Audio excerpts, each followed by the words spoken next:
اس سورے کے متعلق یہ بات بھی کہی جاتی ہے کہ عرش الہی کا خزانہ ہے،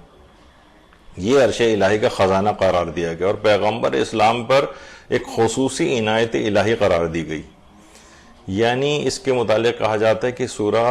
پیغمبر اسلام کے علاوہ کسی اور نبی کو عطا نہیں کیا گیا ہے، کسی اور نبی کو عطا نہیں ہوا۔ اور دیگر جو سورہ ہے قرآنی، ان سے سورہ الحمد ایک خصوصی امتیاز رکھتا ہے۔ یعنی تمام آسمانی کتابوں کے اندر بھی سورہ الحمد جیسا کوئی دوسرا سورہ نازل نہیں ہوا، اور خود اس قرآن مجید کے اندر اس جیسا کوئی دوسرا سورہ نہیں۔ یعنی ایک عجیب و غریب فضائل کا حامل یہ سورہ ہے، اور کسی نبی کو بھی اس سورہ جو جیسا یہ سورہ ہے اور جیسی اس کی آیات ہیں، کسی اور نبی کو یہ بھی حاصل نہیں ہوا سوائے پیغمبر اکرم کے۔ صرف کہا جاتا ہے کہ سوائے بسم اللہ کے، بسم اللہ الرحمن الرحیم، جو حضرت سلیمان نبی کو بھی عطا ہوئی تھی، جبھی ان کے خط کا جو مضمون ہے سورہ نمل میں جو حضرت سلیمان علیہ السلام نے لکھا تھا، اس کی ابتدا بسم اللہ الرحمن الرحیم سے ہوتی، جبھی سورہ نمل وہ سورہ ہے کہ جس میں 2 دفعہ بسم اللہ آئی ہے، ایک ابتدا میں اور ایک درمیان میں۔ اچھا، ایک اور چیز آپ دیکھیے کہ ایک مومن کو انسان صدقہ دے کس قدر ثواب ہے، یعنی اس قدر ہے کہ اگر اس کی روایات سے بیان کی جائیں تو گھنٹوں جو ہے اس کے اوپر بات ہو سکتی۔ صرف ایک مومن کو صدقہ دینے کا کس قدر ثواب ہے، اور حضرت آدم سے لے کر آج تک کتنے مومنین گزرے ہیں؟ کروڑوں اربوں، کروڑوں تو آج ہی ہوں گے، اربوں مومنین گزر چکے۔ اس سورے کی تلاوت کا ثواب اتنا ہے جیسے تمام مومنین و مومنات کو اس نے صدقہ دیا ہو۔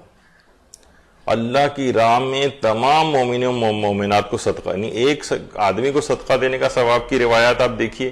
اور اس کے بعد کروڑوں اربوں مومنین کو صدقہ دینے کا ثواب کی روایات، اس لحاظ سے آپ اس کے ثواب کو غور و فکر کریں، کس قدر ثواب کا حامل یہ سورہ۔ اس کی تلاوت، فقط اس سورے کی تلاوت کا ثواب 2/3 قرآن کی